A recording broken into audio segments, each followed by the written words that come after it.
I used to think I was just lazy and prone to procrastination, but I finally realized I was dealing with executive dysfunction triggered by a cycle of work guilt.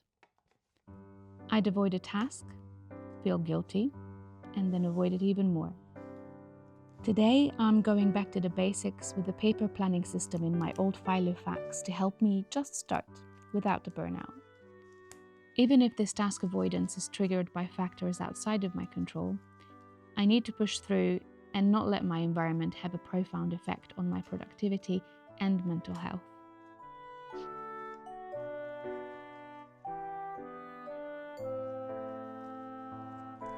I didn't want work to invade my personal planner, so I'm repurposing this old Filofax Pocket Cross.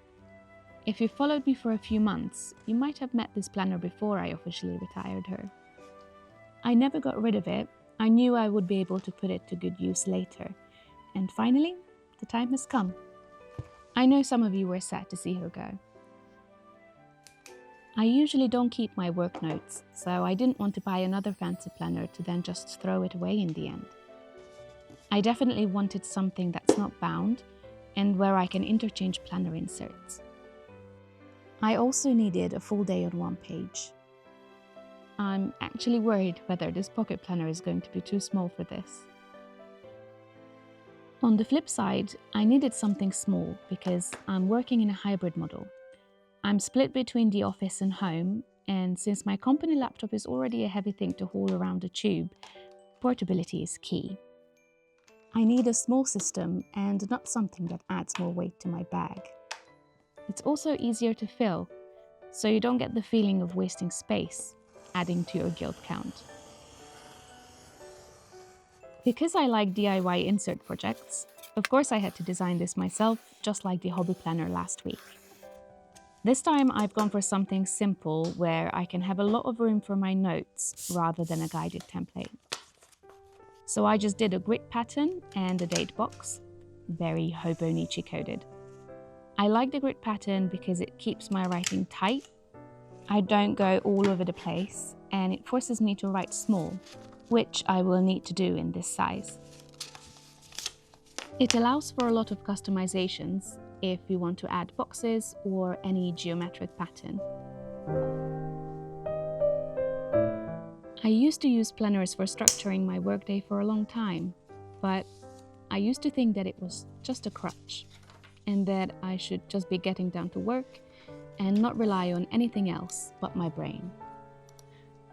I thought putting down the planner signaled that I'm not a newbie anymore and that I know what I'm doing. Now I see that making plans is not a weakness. It doesn't mean you don't know what you're doing otherwise.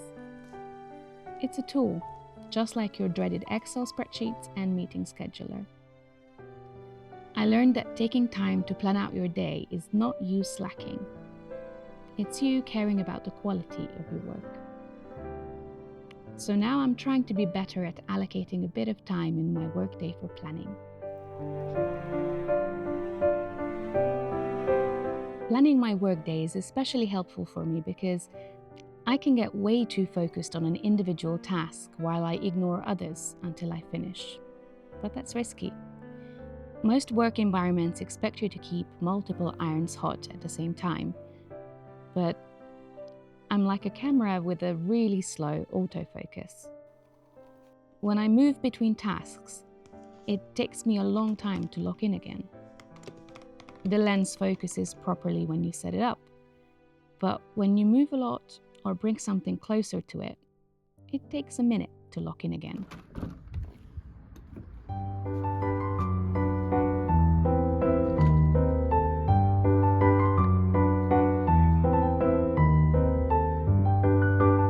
So I'm now time blocking my day and forcing myself to leave a task unfinished to make sure all my work gets done eventually. Forcing some sort of schedule helps me calibrate my brain ahead of time. I know I will have until exactly a certain hour to do as much as I can. This way, I'm not cutting my brain off abruptly. I can allow that autofocus to do its job. This system is also designed to prevent burnout because you allow your brain to dabble in a variety of different tasks to keep things fresh. I have recently gone through a small burnout spell, so I'm counting on this method to get me back on track. I'm taking 10 minutes in the morning to skim through my emails and tasks to create an action plan for the day. I'm most productive in the afternoon and evening, so I try to batch the more focused work later in the day, and I start with the monotonous daily tasks first. You can take advantage of tools like the Pomodoro technique. Get a timer cube or a focus timer app and work in increments. Focus hard for 20 minutes, take a 5-minute breather, look out the window and reset your eyes. Recently, the amount of work and the guilt loop made me stop doing this. My intent was to be more productive, to do more in a day, but it ended up backfiring and tanking my efficiency along with my mental health.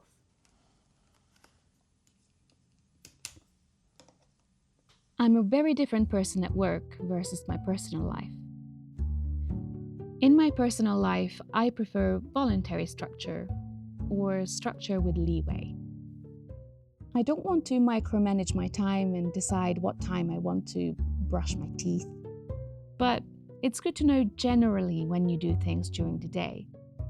Cleaning the bathroom in the morning, or watering the plants when you have a second. At work, I'm the opposite. Structure is a tool for the workplace and freedom is the reward for the home. Even with structure, it's easy to fall in a loop. Humans aren't designed to keep high focus for 8+ hours, even if that's what employers expect. You can just get focus fatigue, or the computer is loading a second longer and your thoughts start drifting, or you're sent in a loop by an exceptionally annoying colleague. Losing focus is bound to happen. If I'm staring at my monitor and the mental block won't move, I don't force it. I do a brain dump right then and there. It's not a morning ritual, it's a rescue mission. I vent. It's not pretty. I just need to unload to free up RAM in my brain.